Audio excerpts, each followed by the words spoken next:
Hey guys, Sonic Smash Bro here. Yeah, didn't think I'd be doing content for Sonic vs. Speed Battle now, did you? Well, Extreme Gear Super Sonic, the brand new Super Form character and the first ever Challenger Sonic, just dropped last week, and I've got some choice words to say about this guy.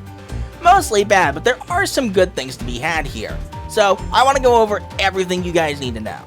So before we get into any of that, however, there is one important thing I need to mention. Because the main positive of this character is his actually pretty good trap, for the first time ever, I would argue we have a super form character that, unlike others where there's a minimum level that they can have before they're considered at least usable, this is a case of it's max level or nothing at all. So absolutely, if you are thinking of playing this character, make sure that vault is Supercharge! Thank you, Tails. Anyway, moving right along, we have got ourselves a base stat pool of 10 speed, maximum possible speed, 9 acceleration, and 7 strength, meaning Extreme Gear Supersonic's stat pool rivals that of Infinite, which is insane. With 45 starting rings, which is minus 10 starting ring scaling because normally it's 55 for a challenger, Extreme Gear Supersonic's game plan is pretty obvious. He wants to front run. And Blue Tornado Blast is your main tool for helping with that. It's insanely good. It works like Lava Bomb, a single target auto mine that spawns directly in front of the first opponent ahead of you. However, instead of doing a lot of damage, it actually doesn't do much ring damage at all. What's the catch? Not only does it not offer invincibility frames to the opponent on hit, it also pushes them backwards. This means you have free reign for combos into another Blue Tornado Blast planted by another Extreme Gear Supersonic, a random obstacle or badnik, a random trap on the field like Lockup, or just whatever else happens to be there at the time, including combos into Extreme Gear Slam. Unfortunately, this quote-unquote projectile is terrible. Here's how this works. Upon starting the attack, you will rise into the air completely immune to damage for a brief period of time. Once you land, you'll create an area of effect that not only doesn't do much ring damage, but the main catch is, it launches opponents ridiculously high, slows them for basically an eternity, and offers them no invincibility frames on hit. There's next to no coming back from that one. Especially if you're another super, you're basically out. So, here's the deal. Extreme Gear Supersonic's main game plan is to front run, and there's a reason why Extreme Gear Slam doesn't help with that. The hitbox is terribly inconsistent. It's next to non-existent, in fact. It's so small that it makes this thing really difficult to hit. Obviously, there are some situations where it might be able to hit. There are situations where it will be useful. Unfortunately, they're so few and far between that aside from the invincibility frames, you're primarily going to be relying on Blue Tornado Blast, which makes you kind of predictable. Of course, we still have the wing condition, the Super Form. Upon getting 80 or more rings, you can go Super at any point in the race. After a brief windup, you'll boost across the track at high speed, completely invincible to all damage.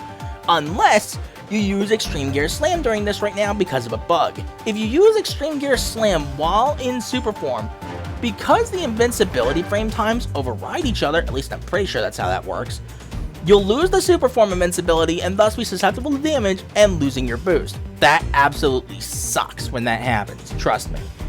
So, here's the deal. Obviously, Extreme Gear Supersonic wants to front run, and if he can actually do pretty well. Unfortunately, if he can't, which most of the time he won't be able to, there's not much you can really do, especially if you get put behind a boss AI who, I swear to you, cheats on SNK boss levels and dodges within one frame of you planting down an item.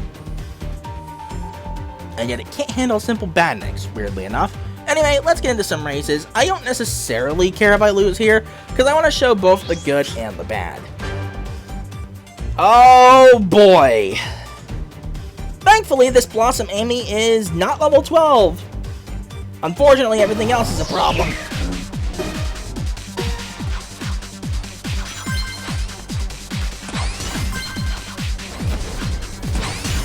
And there goes Shadow. He's completely out of the running.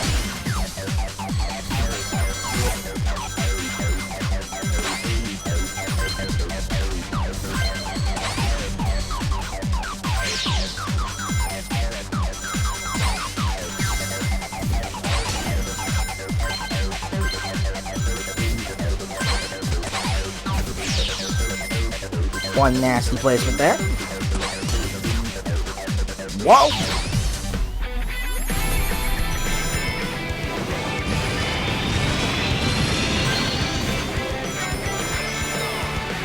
And there we go.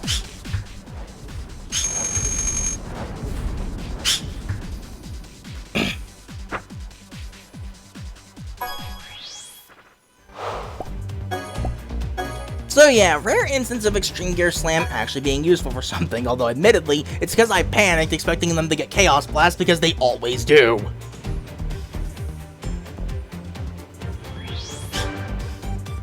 Okay, Big City Sprint. This could go really well or really, really badly. This is one of the general worst tracks for a super.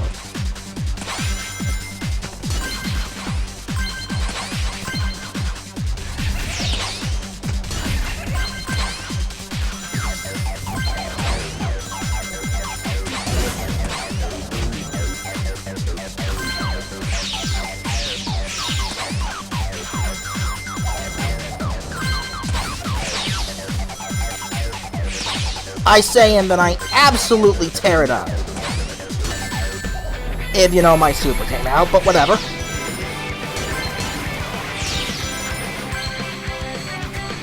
Wow, look how far behind they all were!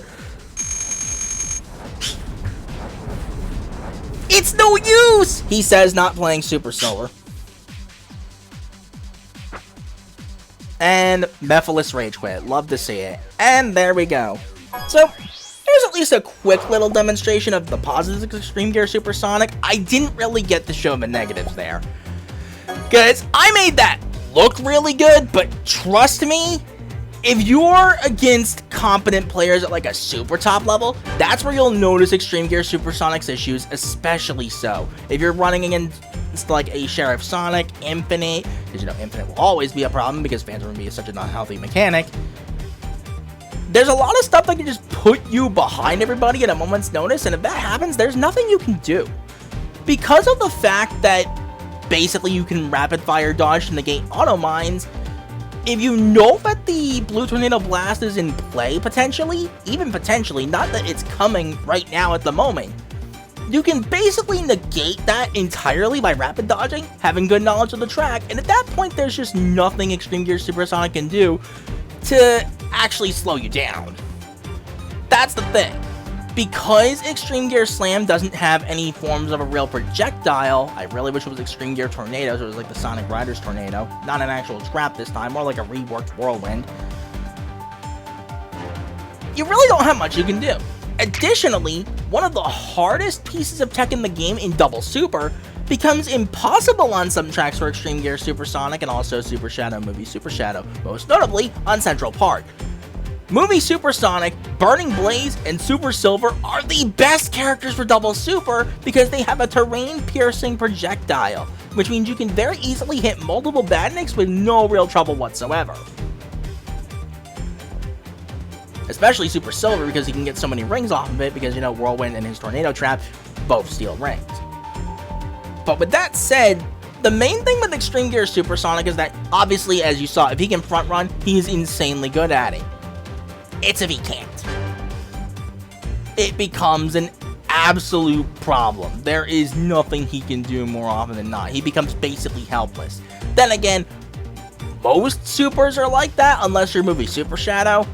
But especially in this case, because you have next to nothing. He is, right now, I would say, the worst super in the game. Generally one of the worst characters, but he can still very much tear it up. If he can front run, he looks like a genuine high tier.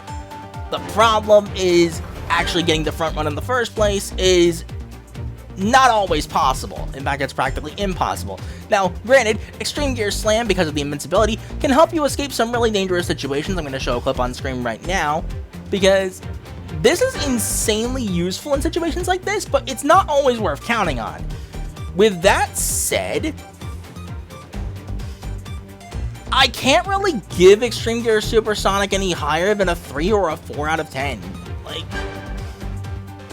I really wanted to love this character. The hype was through the roof. And then we realized there were just so many issues that could easily have been fixed by giving Extreme Gear Supersonic a real projectile.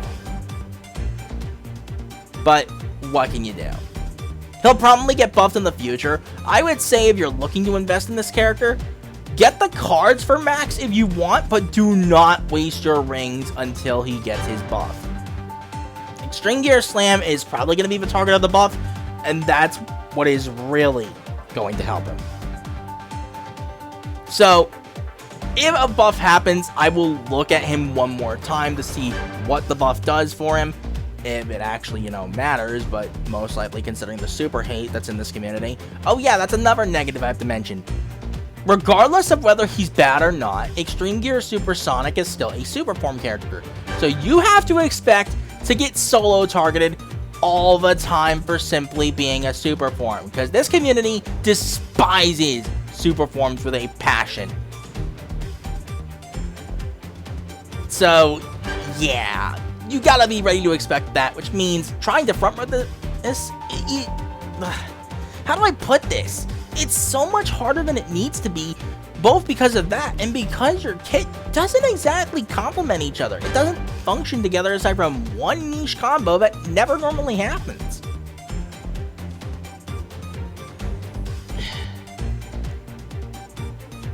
It's both frustrating and oddly satisfying to play this guy at the same time, because you're just outplaying people like crazy.